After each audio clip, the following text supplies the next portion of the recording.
এত সুন্দর healthy tasty রেসিপিটা তো শেয়ার করবই, তবে তার আগে শুনে নিন কতটা ক্রিস্পি হয়েছিল।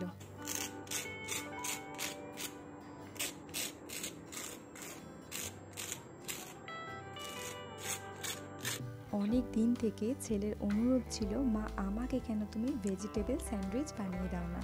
তো স্কুলের হয়তো ওর কোনো ফ্রেন্ড নিয়ে গিয়েছিল, তো তারপর থেকে ও কন্টিনিউয়াসলি আমাকে বাড়িতে বলে যাচ্ছে। তবে যেহেতু এই টাইমটা এক্সাম ছিল, তো তার জন্য কিন্তু আমি এই দিকে কোনো রকমভাবেই মাথা ঘামাইনি। বলেছি হ্যাঁ করে দেব, তোমার পরীক্ষাটা কমপ্লিট হয়ে যাক। তবে পরীক্ষাটা কমপ্লিট হয়ে যাওয়ার পর ও কিন্তু একটা সেকেন্ডের জন্য ব্যাপারটা ভুলে যায়নি। আর যেহেতু এটা প্রচণ্ড পরিমাণে হেলদি একটা খাবার, তো তার জন্য অবশ্যই বানিয়ে দেব, এটাও কথা দিয়েছিলাম। তো কথা মতো আজকে বানিয়েছিলাম, আর এই রেসিপিটাও চলুন আপনাদের সাথে শেয়ার করে নিই। প্রথমেই এখানে আমি বেশ কিছু রকমের সবজি নিয়েছি।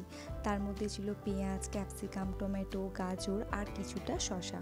আর এই সমস্ত সবজিগুলো আমি খুব ভালো করে ধুয়ে পরিষ্কার করে একটু ছোট সাইজের কেটে নিয়েছি। আর এই সবজিগুলো একেবারে ছোট ছোট করে খুব চটজলদি কেটে নেওয়ার জন্য আমি এখানে একটা মিনি হ্যান্ড চপার ইউজ করেছি।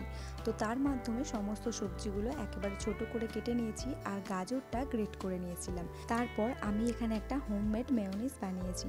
তো তার জন্য এখানে দুটো সিদ্ধ ডিম দিয়েছি আর দুটো বড় কোয়া রসুন দিয়েছি।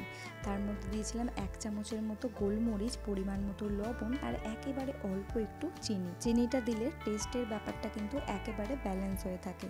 আর তার সাথে দিয়েছিলাম প্রায় 1 চামচের মতো বাটার। এখানে কিন্তু অনেকেই তেল ইউজ করে, তবে যেহেতু আমি বাড়িতে বানিয়েছি তাই এখানে কিন্তু আমি একেবারে তেলটা স্কিপ করে এখানে আমি বাটার ইউজ করেছিলাম, আর জলের পরিবর্তে দুধ। এই বাটার আর দুধটা ইউজ করার ফলে কিন্তু আরও এই মেয়োনিজটা ক্রিমি টেক্সচার চলে আসবে, প্লাস খেতেও কিন্তু অন্য মেয়োনিজের থেকে অনেকটা টেস্টি হবে। তো তারপর এখানে একটা বোল নিয়েছি, আর তার মধ্যে আমি প্রত্যেকটা সবজি যেগুলো কেটে রেখেছিলাম সেটা দিয়ে দিয়েছি, আর তার সাথে গ্রেট করে রাখা গাজর, একে একে গোলমরিচ গুঁড়ো, লবণ আর দিয়েছিলাম ওই মেয়োনিজটা দিয়ে খুব ভালো করে মিক্স করে নিয়েছিলাম। আপনারা কিন্তু বাড়িতে এরকমভাবে একবার মেয়োনিজ বানিয়ে দেখবেন, এত দুর্দান্ত খেতে হয়। আর সব থেকে বড় কথা, এটা কিন্তু ভরপুরভাবে হেলদি। যেহেতু এর মধ্যে কোনো রকম আমি অয়েল ইউজ করিনি, তাই এটা কিন্তু দোকানের তুলনায় 1000 গুণ বেশি ভালো।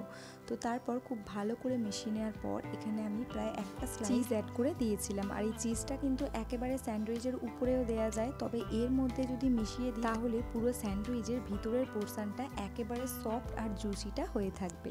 তো খুব ভালো করে মিশিয়ে নেওয়ার পর আমি এখানে কিছু স্লাইস ব্রেড নিয়ে নিয়েছি। আর এরকম ব্রেডগুলোর কিন্তু পুরো অংশটাই নেওয়া যায়, তবে একটু দেখতেও ভালো হবে, প্লাস এই সাইডের পোর্শনগুলো যদি আমি কেটে নিই তাহলে পুরো স্যান্ডউইচটা কিন্তু সফট হবে। যেহেতু ধারেরগুলো একটু হার্ড হয়ে থাকে, তাই ধারের পোর্শনটা বাদ দিয়ে দিলে কিন্তু পুরো স্যান্ডউইচটা সুন্দর দেখতে প্লাস সফটও থাকবে। এরপর আমি প্রত্যেকটা ব্রেডের মধ্যে অল্প করে একটু বাটার লাগিয়ে দিলাম। তবে বাটারের ব্যাপারটা কিন্তু যে যার পার্সোনাল ব্যাপার, যে বেশি চাইবেন বেশি খাবেন, আর যে কম চাইবেন তাহলে অবশ্যই এরকম কম কম দেবেন। এরপর ওই ব্রেডের মাঝখানে যতটা পরিমাণে মিশ্রণটি ধরবে ততটাই দিয়ে খুব ভালো করে সেট করে উপর থেকে আরেকটা ব্রেড দিয়ে দিলেই কিন্তু মোটামুটি স্যান্ডউইচ রেডি। এই অবস্থাতেও কিন্তু এই রকমভাবে স্যান্ডউইচ সার্ভ করা যায়। তবে আমি আর একটু সুন্দর করে করার জন্য এখানে হালকা একটু বাটার দিয়ে ফ্রাই করে নিয়েছি। আর দেখুন আর একটা স্যান্ডউইচও কিন্তু এই দিকে আমি রেডি করে নিয়েছি। তো সেমভাবেই উপরে অল্প একটু বাটার দিয়েছি, আর তারপর ওই মিশ্রণটা যতটা পরিমাণে লাগবে ঠিক ততটা পরিমাণে দিয়েছি। আর ওই যে সমস্ত সবজির একটা এক্সট্রা জল ছিল সেটাও কিন্তু আমি আলাদা করে ফেলে দিইনি। তাতে করে এই যে পুরো মিশ্রণটি কিন্তু পাতলা হয়েছে, ফলে এই মিশ্রণের যে এক্সট্রা জলটা সেটা কিন্তু প্রত্যেকটা ব্রেডের মধ্যে হালকা করে অ্যাবজর্ব হয়ে যায়। তাতে করে স্যান্ডউইচটা রেডি হওয়ার পরেও কিন্তু ভিতর থেকে সুন্দরভাবে সফট অ্যান্ড জুসি থাকবে। তো তারপর দেখুন এই যে তাওয়ার মধ্যে অল্প একটু বাটার ব্রাশ করে আমি জাস্ট এপিট ওপিট করে স্যান্ডউইচগুলো হালকা একটু ভেজে নিয়েছি। এখানে কিন্তু খুব একটা বেশি ভাজার দরকার নেই, তাহলে কিন্তু খুব কড়া হয়ে শক্ত হয়ে যাবে। তো রেডি হয়ে গেল আমাদের ভেজিটেবল হেলদি স্যান্ডউইচ। তো রেসিপিটি কেমন লাগলো অবশ্যই জানাবেন। আর এই ধরনের হেলদি কিছু রেসিপি কিন্তু আপনারাও আপনাদের বাচ্চাদের জন্য ট্রাই করতে পারেন। আর এই ধরনের কিছু মজার যদি খাবার ওদের বানিয়ে দিই তাহলে কিন্তু ওরা খুব মজা করে খুব ইজিভাবে খেয়েও নেবে। আর আমাদের মতো মায়েদের কিন্তু টেনশনও কমে যাবে, যেহেতু প্রত্যেকটা সবজি এর মধ্যে দেওয়া আছে। আর প্রত্যেকটা সবজি ওরা মজার ছলে খেয়ে নেবে, তাই আমাদের মতো মায়েদের কিন্তু সেদিক থেকে অনেকটাই শান্তি। আর এই স্যান্ডউইচটা এত সুন্দর খেতে হয়েছিল, পুরো কিন্তু রেস্টুরেন্টের মতোই হয়েছিল। তাই অবশ্যই করে আপনারাও কিন্তু এরকম একবার ট্রাই করে দেখতে পারেন। আর এই স্যান্ডউইচগুলো কতটা পরিমাণে ক্রিস্পি হয়েছিল সেটাও কিন্তু ভিডিওর ফার্স্টেই আপনাদের দেখিয়ে দিয়েছি। তো রেসিপিটি কেমন লাগলো অবশ্যই বলবেন, আর এরকম সুন্দর সুন্দর ইউনিক রেসিপি দেখার জন্য অবশ্যই চ্যানেলটি সাবস্ক্রাইব করবেন।